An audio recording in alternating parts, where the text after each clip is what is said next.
Hello and welcome to the latest episode of Brand Pitch. This week I'm joined by Ross from Leap Hockey. We're going to talk about how Leap got started, all the stages it went through in development, and where he wants to go in the future. This episode is brought to you by Patreon. You can join the Boss F Hockey Club on Patreon from as little as £1 a month, and it helps support the content that we're creating and also funds more giveaways. For that £1 a month, you get access to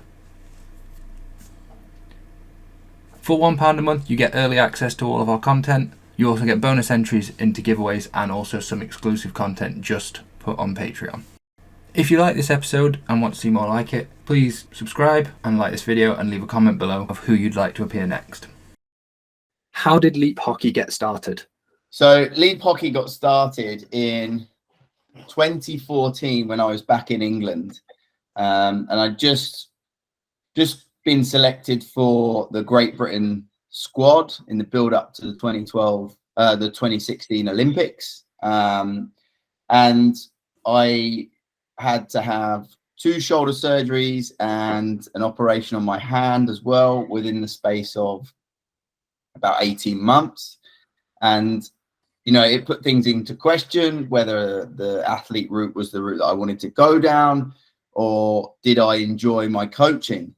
And I'd always coached with my dad from a young age. He used to coach and go into schools and worked at the club, and I really enjoyed coaching with him. And you know, was I more passionate about passing my knowledge and you know, experiences on to the next generation? And I thought that I was. So that's kind of how it started. In 2014, I decided that I wanted to set up my own coaching business and, you know, use that to give athletes the opportunity to sort of learn what I'd learned at the international level. And shortly after that, decided, you know, to start running some little clinics and some little group sessions and individual sessions, and basically focused it all around coaching. And the LEAP actually stands for Learn, Enjoy, Achieve and Progress, and it was a way of just making coaching as fun as possible. And yeah, that's kind of how it got up and running. And then you know, I did a few bits in Canterbury in England, and decided that I had the opportunity to go and play again in Australia. So took some time to figure out what I wanted to do after being in the international setup for about 1.5 years and only making a few training sessions and spending most of my time in the rehab center. So really wanted to go abroad and just go and enjoy my hockey and take Leap with me, and that was my way of, you know, coaching on the side. And yeah, went and played in Australia, really enjoyed it. Spent 1 year in Perth and played with Eddie Ockenden and Tyler Lovell at YMC in Perth, and that was great. And, you know, set some little things up there with Leap and started, you know, slowly growing the social media. Not that I knew what I was doing. I think we were using Twitter at that point, and a few bits on Facebook. So yeah, just got slowly kept it with me as I was playing. And over the next 3 years that I spent in Australia, I went and did another 2 seasons in Melbourne, and slowly started to grow it even further out there, running group sessions, individual sessions, and that's how the academies started. Was over there, was, you know, I wanted to get groups of players together based around an international program that I'd played in England, and give, you know, athletes in Australia the opportunity to learn how it was played in England, essentially. So yeah, then I went over there and over to Melbourne, worked at a club system and had a really good setup. It was almost at a point where I was really excited to see sort of how it could progress. I had more and more players coming to be coached at the academies, and group sessions and individual sessions were taking off. So yeah, it was a really good time. And this was about 2016 at this point. And then I met my wife. I met my wife on a plane back from Australia to England. And that threw a massive spanner in the works, because she later got offered a job in America. And yeah, I decided that, okay, I'm up for, I always wanted to coach in the college system in America. and had a great opportunity. So unfortunately, Leap took a little bit of a back seat for probably 2 years, and I went and, followed my dream of trying to coach in a college, and went to a club called WC Eagles, which is probably the biggest club here in America. And they ran clubs, they ran clinics, individual sessions, group sessions, all under a new brand. So Leap did take a bit of a back seat. 1 year after that, I got sort of offered a job at Temple University, which was amazing. It was right up the street from where I was living, so it was an easy commute to work. And I always wanted to coach in college and really sort of see what the college system was all about. So yeah, Leap kind of took still the back seat there. And then the second season that I was there, I got offered the opportunity to kind of start it up again, running small groups that allowed me to see recruits for the university. So it was a great way of recruiting.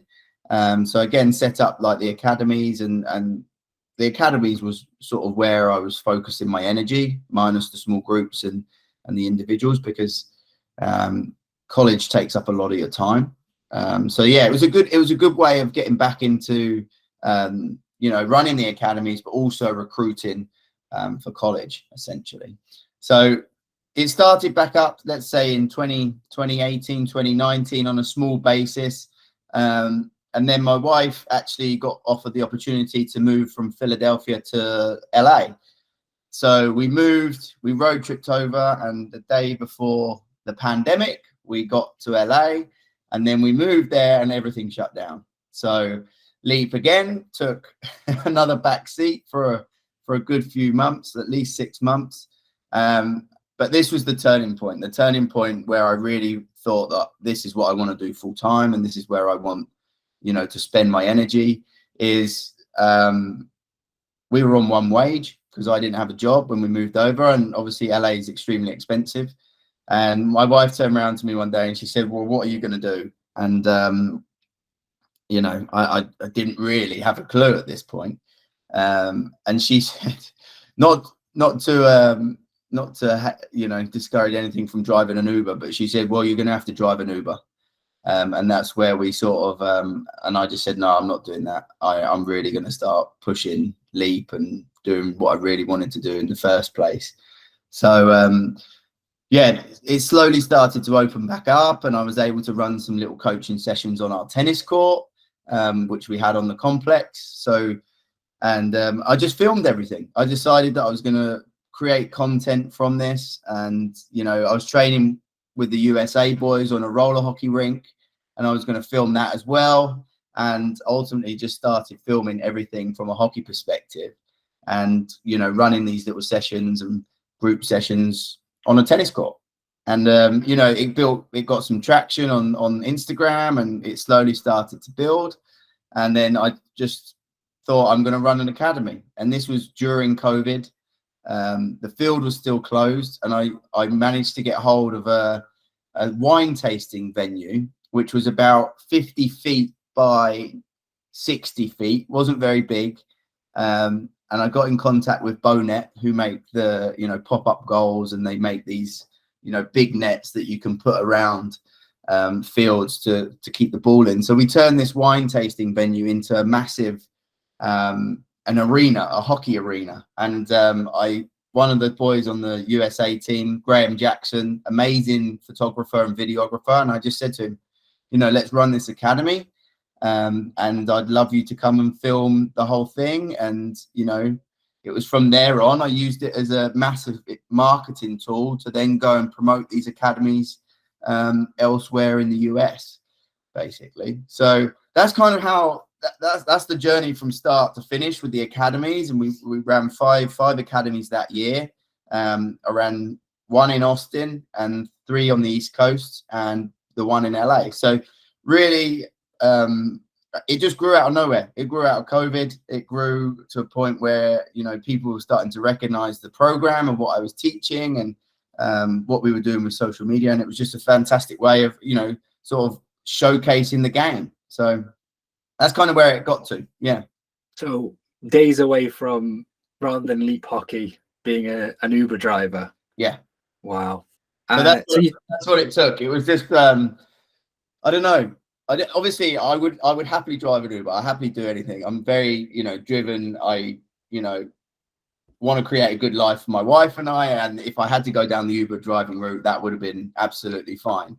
But my dream was to really build my own company around coaching and growing the game and giving athletes the best opportunity to succeed. And this was it. And I just really followed my dream and my passion and just went with it. You talk about moving around and sort of bringing the coaching with you as you went and traveled around and learned.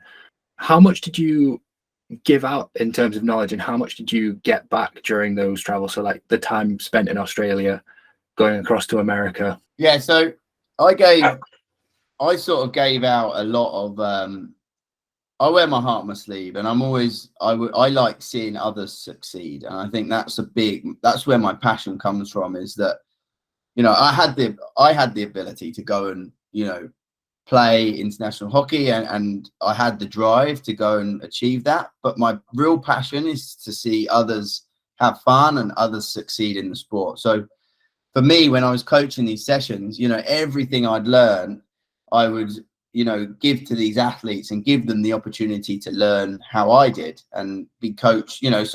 Quan Brown was my favorite coach and still is to this day. He taught me so much. And, the knowledge that I got from him, I just wanted to pass on to others to give them the opportunities, basically. But playing in Australia, they play a completely different style of hockey. It's very route one, attacking, the dynamic on the ball. Whereas England was a little bit more structured in that sense. And, going from a structured game to a really attacking game allowed me to learn new, aspects of it. And, putting those two together and then coming across to America gave me much more knowledge to then go and pass on. So when I started at WC Eagles, and it was a really professional atmosphere, I felt like I was in a really good place to, help these athletes succeed. And you talked about it being almost a recruitment tool when you first went out there with the academies and seeing players. How much scope did you have to go and set the locations for your academies to do that recruitment? Yeah, so Pennsylvania is a massive hub of hockey, and the East Coast is huge over here. So Temple sits where I was coaching is right in Philadelphia. So we were in the heart of the hockey hub, and just even going 30 minutes outside of the city to set these up allowed me to sort of see players in and around the city that could be interested in coming to Temple University. So, we go and set these clinics up and give athletes the opportunity to learn, what it takes to be an international player. But also during that time, you're able to see these players coach, see these players perform under pressure, see them perform these elite skills. And then do they fit the college system? Do they fit our program? And would we like them to come, to the program and be coached by us full time, essentially? Do you have any LEAP success stories? So people that you found in those early American camps that have progressed through to join the national setup? So when I was coaching at WC, although I wasn't coaching with the LEAP stuff at that time, working with a few players, and this goes hats off to WC Eagles coaches and all of the coaches there, because it wasn't just myself coaching them. But there's Ashley Sessa, who is now one of our athletes and coaches.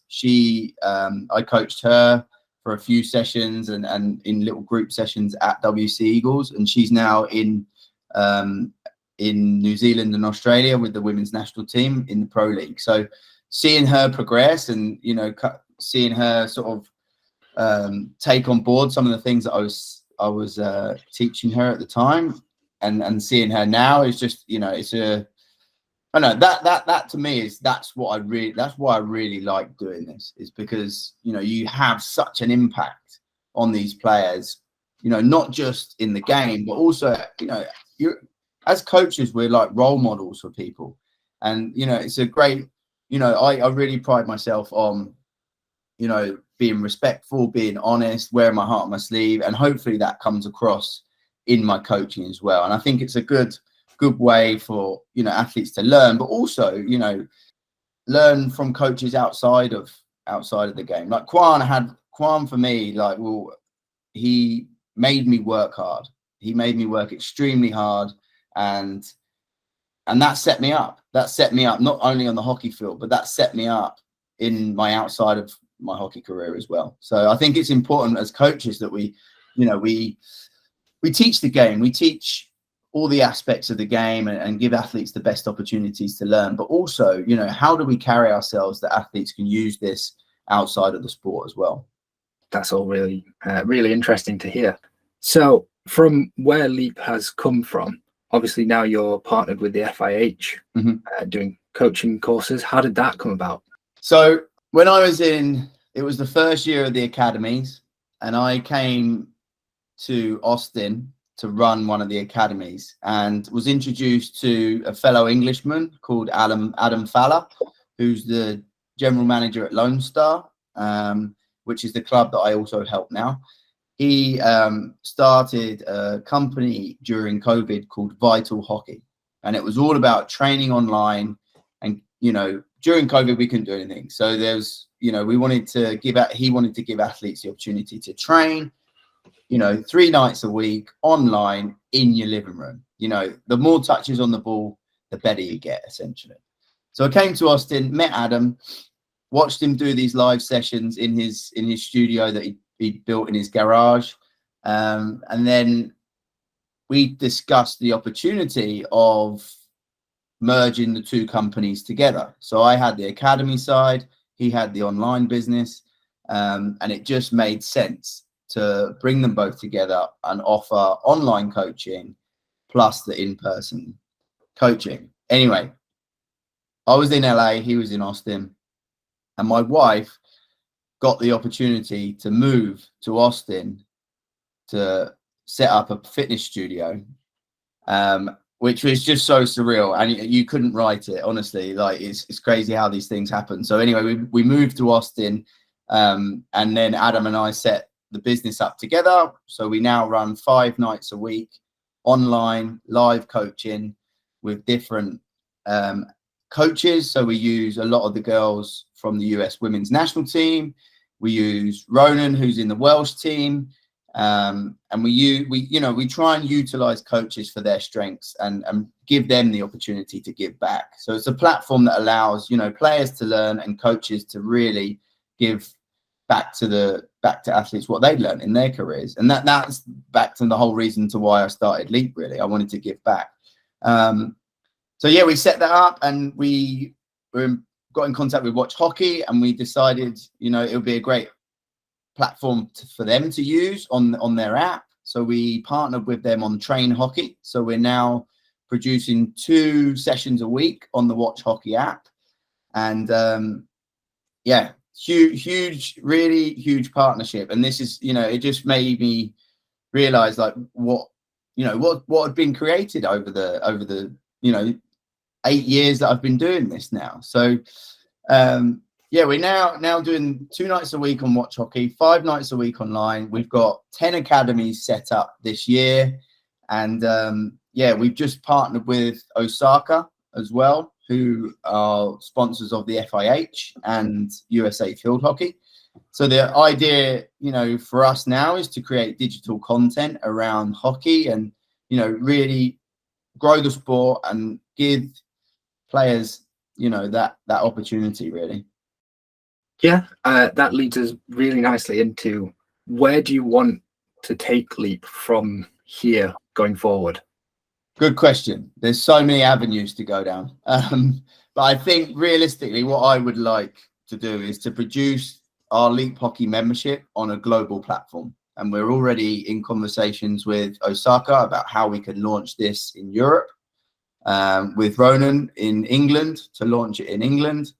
And ultimately, what we would like to create is the Peloton of field hockey around the world. We're looking at different products that we can bring out as well, that are going to help athletes train within their home.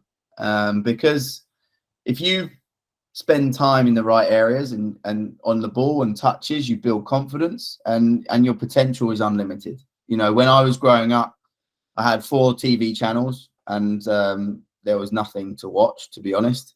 And so I spent a lot of time in my back garden. I spent a lot of time, my dad put a goal up and I would shoot balls, and I would always be outside with touches on the ball. And I think, you know, within this day and age, we've got so much technology.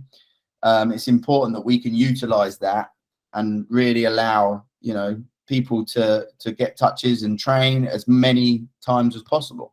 And with that, with the live sessions, if you do miss one, there's an on-demand service so that you can do these workouts anytime. And yeah, we want to build over a global platform, have, you know, a membership that allows people to train whenever they want, bringing coaches that still want to be involved in the game, and really sort of give them, you know, the chance to pass their knowledge and experience on. And with that building of the global platform, are you going to take the Leap Academies international as well? So have one in the UK, have one in the Netherlands, go back to Australia? Yeah, absolutely.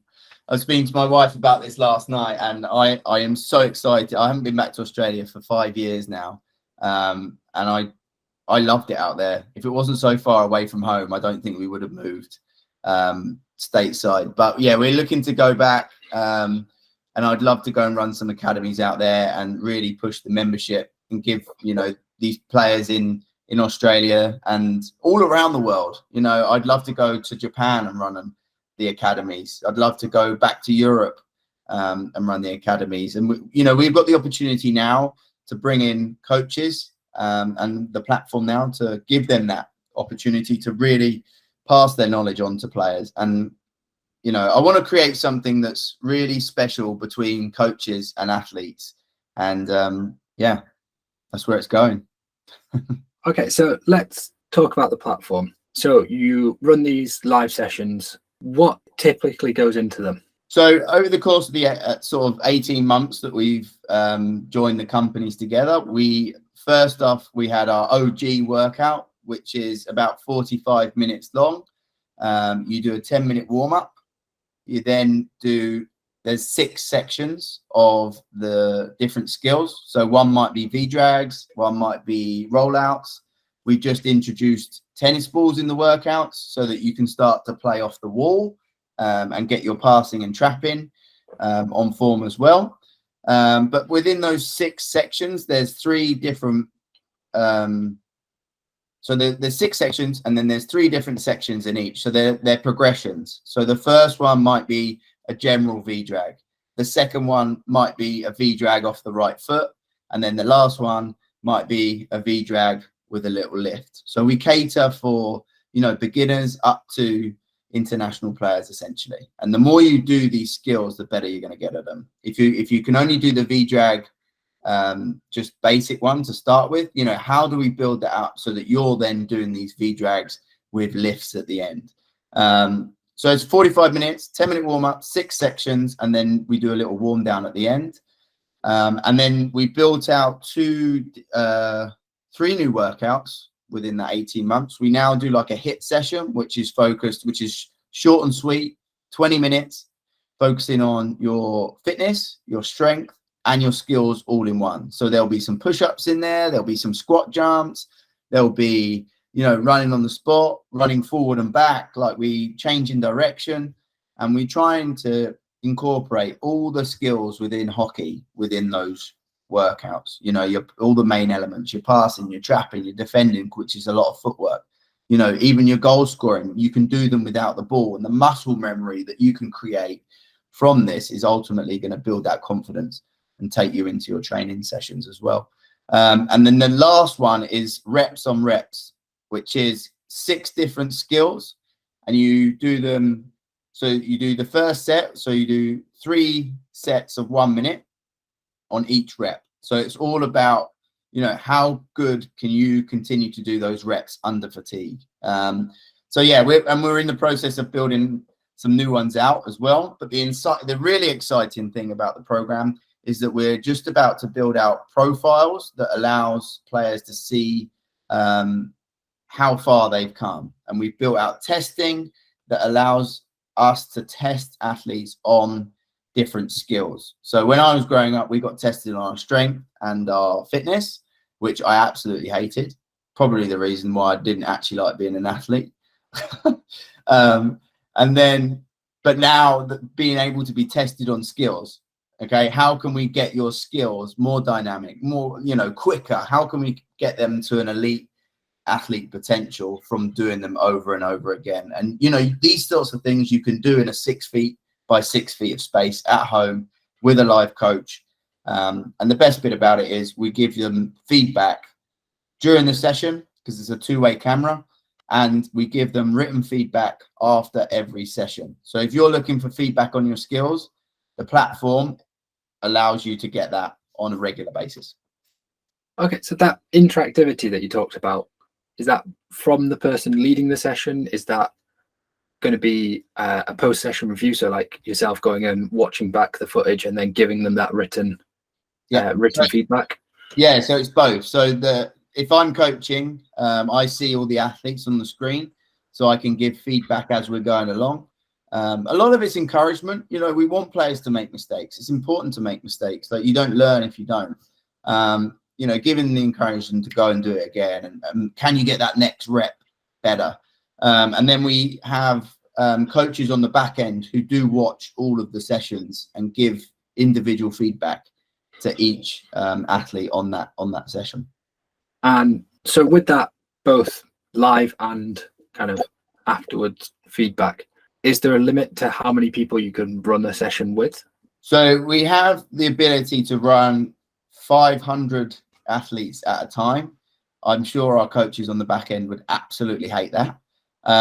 But there is potential to do that. And, the membership's grown 100% in 18 months, which is absolutely amazing. And, we're now in conversations with lots of clubs over here in the high schools about incorporating this sort of training within their weekly schedules. They might go and train twice with their team and they might play a game on a weekend, but you only get 12 minutes on the ball during that whole time. We did a little survey on it.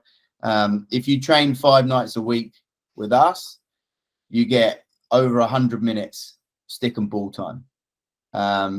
So it's really important that, athletes do these weekly and build up the confidence and get those reps in to really push their hockey to the next level. And with these sessions, obviously you're going to be limited by space. Yeah. How do you get into the more technical aspects of the game? So you talk about pushing and receiving. How do you work on things like controlled 3D lift passes? So we introduced the tennis ball within some of these workouts. And then we want to build out some proper products that's going to allow us to do this. But introducing a tennis ball is obviously a lot lighter and bouncy. So you can throw little lifted passes into the wall, let it bounce back, and you can learn how to trap those. Another one we do for aerial receptions is you can, using a hockey ball, you can throw the ball up in the air and just get your hands up ready to receive that ball. So there's a lot of technical elements, and we got really creative with a lot of the skills that you can teach. Granted, a lot of them, is in a small space. So when you go outside, it's going to be in a bigger area, but building the confidence in a small space, allows you to then go and try these skills and feel like you can do them in a bigger space outside. And it just gives coaches the opportunity during their training sessions to not spend as much time on those fundamental basics. Fundamentals take time to build. If you want to go into your training sessions with better fundamentals, this is a great way of doing it, because you limit the amount of time during your training sessions to spend on this sort of areas. Are you going to have content that people can take away to work on the pitch? So, for example, a technical skill that drives a lot of traffic on social media, I'm sure you've seen yourself, drag flicking. It's a big focus around drag flicking in hockey. It's a vital skill to have someone in your team with, especially at the high level. Do you have content helping with drag flicking, helping with penalty corners that people can take away and work on the pitch?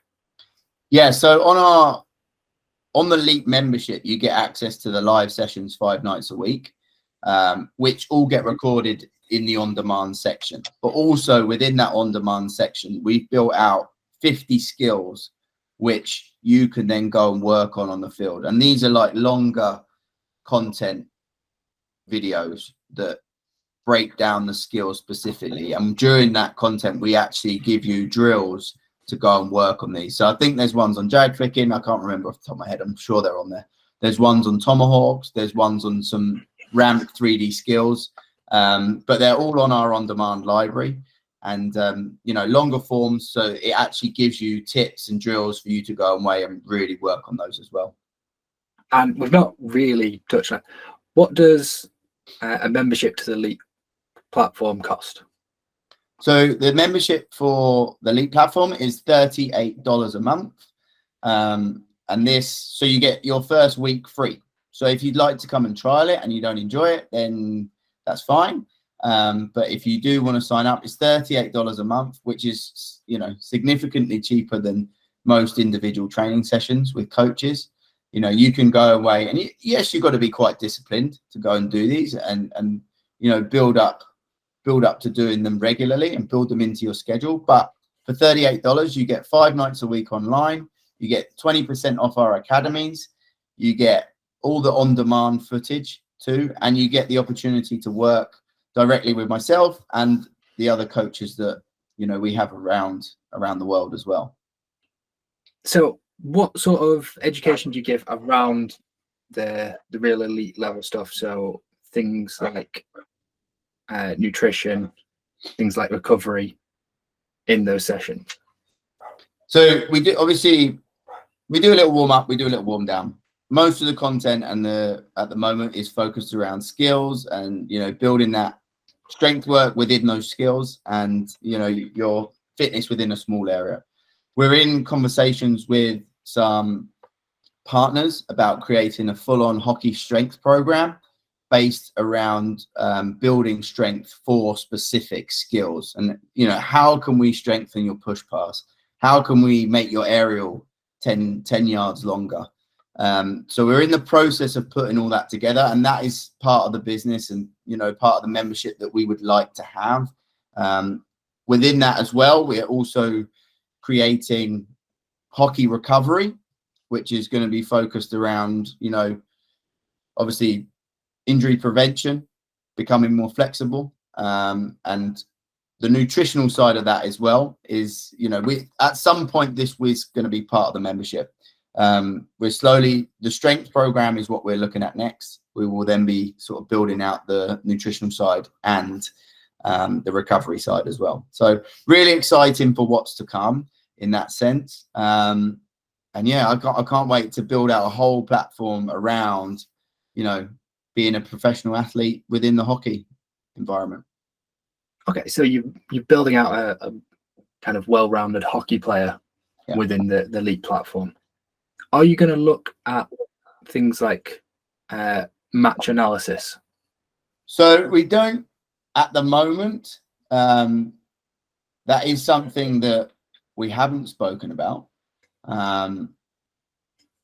There's a couple of Instagram accounts out there. A guy I worked with at WC Eagles, who I really enjoyed his videos. He created, he was able to stop the game, circle players, move them on, and just, seeing his analysis was brilliant. Definitely not something we've looked at the moment, but I'm pretty sure that is something that we could include. That's at a later date for sure. Possibly something for the FIH partnership. Possibly something for that. Yes. Okay, so we've kind of touched on where you want to go with Leap going forward. You want to build out this hockey Peloton, I think was your exact word. So what do you think is a realistic timeline for the rollout of all of this stuff? That's a very good question. I would like to say within the next 5 years, we would have everything up and running. I think, everything takes a lot longer than expected.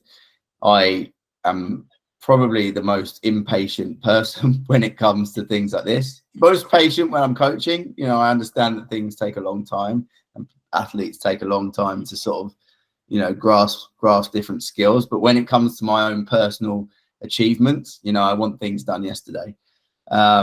It's amazing to see how far it's come within the last 8 years, and it's crazy to think that it's been 8 years since I started this. But within the last, you know, 2 or 3 years since I've really started going for it, it's amazing. And I think within the next 5 years, with the products that we're looking to produce and the coaches that we've got already and the partnerships that we're producing, I think, you know, we're going to have a very, very good product in giving athletes the opportunity to really excel within the sport. We've talked about Leap. Now I'd like to pick your brain a little bit about the state of hockey in the US. Obviously, we're just off the back of the Indoor World Cup. Amazing. Where they've outperformed everyone's expectations and finished fourth, which I think is incredible to look on from the outside. Mm-hmm. How is that reflective from your experience of working in field hockey in America? It's really tough. The field hockey in America is really tough. A lot of it is focused around the college programs for girls, and it is predominantly a girls' sport over here. The men have now got an amazing new coaching. WC Eagles have an amazing indoor facility, and you know, Jun is a fantastic indoor coach, so that bodes well for the women. And yeah, the men it's a really exciting time for the men. A lot of it's based in California, and there's a lot of boys within that state that play. But, you know, it does have its restrictions. There's a lot of other sports that are predominantly played by boys in the boys section. You know, you've got lacrosse, baseball, football, basketball, and these are the big college sports. So, and field hockey isn't in college for boys. So there is, you know, restrictions from how much boys can play over here. So hence why it's predominantly a girls' sport at the moment. It is predominantly focused around the college system, and after college, athletes it's so intense during those periods. You know, you spend 5 years within the recruiting process trying to get to college. You then spend 4 years within a college system. So by the time you get to 24 at the end, a lot of athletes are burnt out, and that's, you know, you don't peak till you're 28. You know, it's crazy to see that so many athletes don't give it a full shot after college. But saying that, there's no structure in place that allows athletes to do that. There's no real club systems, and that is something that, you know, I've had conversations with a lot of people about recently, is how can we start club systems, and how can we start, you know, a league that keeps athletes engaged after they leave college. So there's a lot of challenges. There's a lot of challenges here in the US. It's amazing from high school through college. It really is, you know, elite. You have these massive stadiums, you have fields, you know, all over the place. But afterwards, there's nothing for athletes to play. So there needs to be a structure in place that allows people to play after they finish college. Yeah, it's a really tough question, and it's hard because obviously it's so big that you're going to have to split it up into regions. But it's something, you know, this is something we spoke about as Leap as well, and this is, you know, an area that we would quite like to go into and see if we can help in that situation as well. And you touched on it there. It's predominantly played by girls in the US. Are you seeing that ratio start to change when you're running your academies, or is it still mostly girls that are attending? I would say that it's 99% girls. We have had a few boys come and play at the academies, which I love it. I love the boys just get involved as well, and you know, it's great to see. One thing we are doing here in Austin is we're spending a lot of time in elementary schools trying to grow the game, and it's amazing how many boys are very good at this sport, but it comes back to those, you know, Am I going to go and play hockey as a boy in college? No. Am I going to go and get a scholarship for baseball or lacrosse? Yes. So there's a lot, USA field hockey put a lot of work into growing the game, and they have new staff in place which are really going to elevate this and try and take this forward. But it comes with the reservations that, unfortunately, hockey isn't a boys' sport in college. And, these colleges are so expensive. Some are up to $80,000 a year. So if you're looking over 4 years, it's $320,000 that you could get free if you're an amazing lacrosse player. If you go and dedicate your time to playing field hockey, the chances of you getting a scholarship is absolutely zero because there's no programs. So it's a bit of a crazy system. And this is why there needs to be some structures in place for boys plus girls when they finish college, to allow, the growth of boys hockey over here. And to wrap up, what I'd like to ask is, if you could have any player come and join the Leap coaching team, who would it be? Oh, that is such a good question. Oh, I'm going to have to think about this one. Any player? Oh, you've really put me on the spot here. You could have texted me and said this is going to be a question. Where's the fun in that? Yeah. Okay, I'm going to give you two. So Eddie Ockenden from Australia. Absolutely loved playing with him. Fantastic player, the world's best. Amazing skills. Defensively solid. Midfield, he played solid. And I just think his game is really something to be idolized. And then Zach Wallace for England, who is definitely going to become one of the better players in the world within the next few years, if not already. He's definitely one of the young players. And just his athleticism, his speed, his creativity is fantastic. And I think, people would love to learn from him go forward. Fantastic. Thank you very much for your time. Thanks very much for having me. I've had that last question really threw me, gave me something to think about. A huge thank you to Ross for joining us. You can find Leap Hockey on social media or by going to leaphockey.com, where they've got a 7-day free trial. If you've liked this episode, please like and subscribe, and think about supporting us on Patreon. It really helps us keep these kind of episodes coming out and helps us run more giveaways.